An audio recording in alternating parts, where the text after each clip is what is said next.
Welcome to the movies, pal. Your fellow neighborhood master Chaos welcomes you in to the theater. You have a seat saved as always. Thank you so much for returning. It's always an honor and a pleasure to spend some time with you and chat movies. I have a question for you. Do you like Jaws?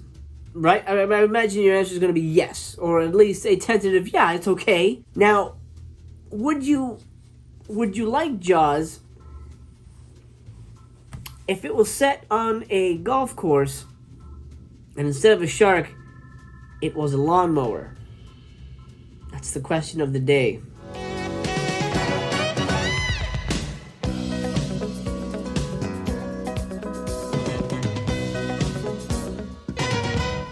From 1989, directed by Thomas P. Rondanella, Blades is essentially Jaws.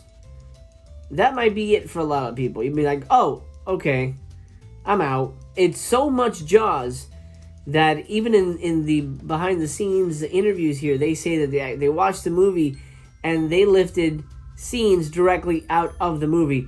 Remember the Kintner boy, the mom slapping Roy Scheider across the face and saying, Chief Brody, you knew about this, why didn't you do something? That's in here. There's a version of that in here. Remember the autopsy of the scene? They catch the shark, or they catch a shark, and they go, we gotta cut him open to see if it really is, our killer shark. And there's a little boy in there that we know we caught him. There's a version of that in this as well. There's even a Quint character. You must be kidding, aren't you?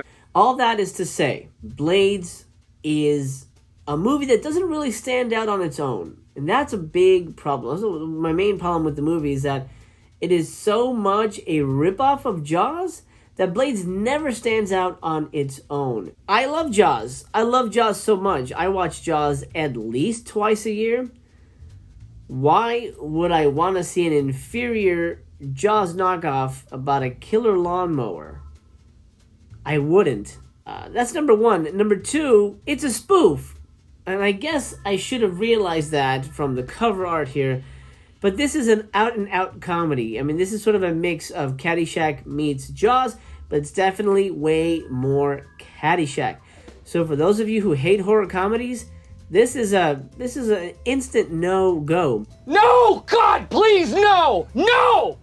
No! Also, it's not funny. It's not necessarily a funny horror comedy. That's a big misstep in my opinion. Before I pop into the plot, let's take a look at this beautiful slip. It's a lovely slip, but, slips are slips. That's really just shelf appeal at this point. I'm going to put the slip aside here. Put it right there. Here's the M-Ray case. The film stars Robert North and Victoria Scott.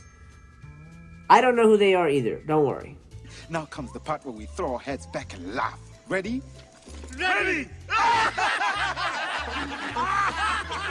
The third reason this movie doesn't work, and I'm going to do this before I get into the plot, is the fact that we don't really see the monster. In Jaws, we get teased in the beginning, but Jaws is in that movie completely. He's revealed for the Kintner kill and all the stuff. Go play in the lagoon with the Brody's kids. We see the shark quite a bit. He's not teased. He's kept underwater for most of it, but we see him. In this movie, we don't even know it's a lawnmower until an hour and 5 minutes into the movie. As a matter of fact, there's only 3 kills in the first hour of the movie, and they're all off camera. Somebody screams, "Ah!" and then it cuts away to their bloody body somewhere. That movie has warped my fragile little mind. It's one of my biggest pet peeves when you make a monster movie like this, and you don't show us the monster, then you better make up with it in other ways, and the movie does not. We'll talk plot briefly. I'm not going to waste your time because you've seen Jaws, so you know where this is going. And a golf pro guy I guess he was really good at golf at some point. We don't really know too much about him.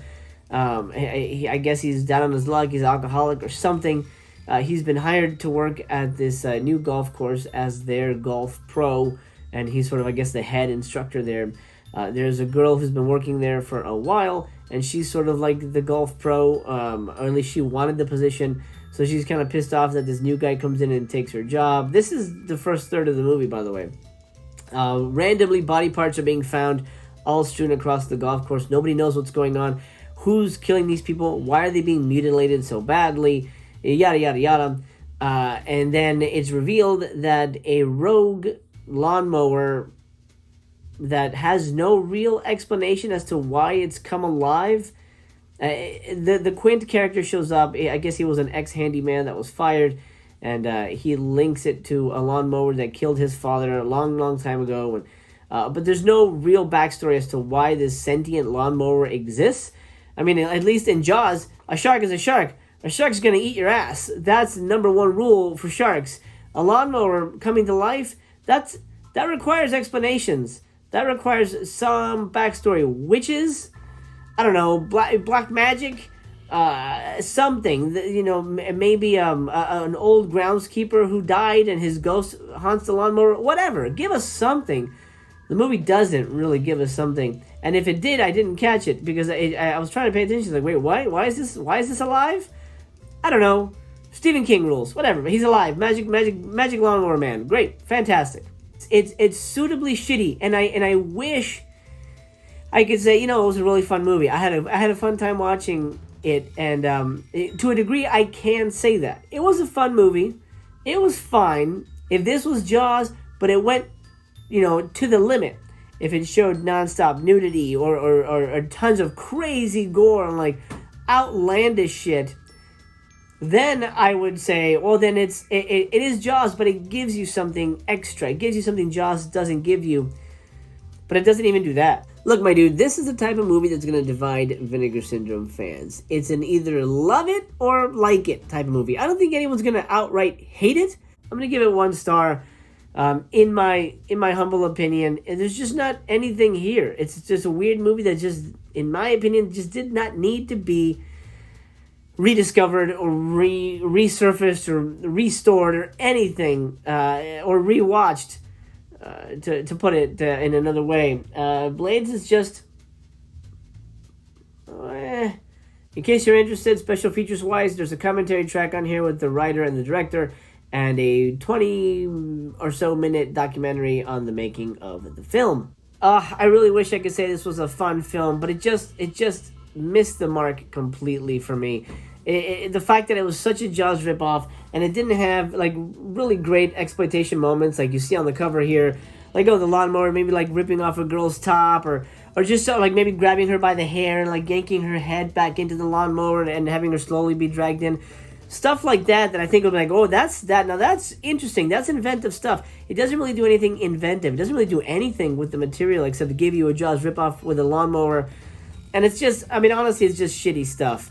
I cannot recommend Blades at all. But if you liked it, I'm happy for you. I'm glad you did. I'm really thrilled to hear that. I think every movie should have fans, regardless of what it is.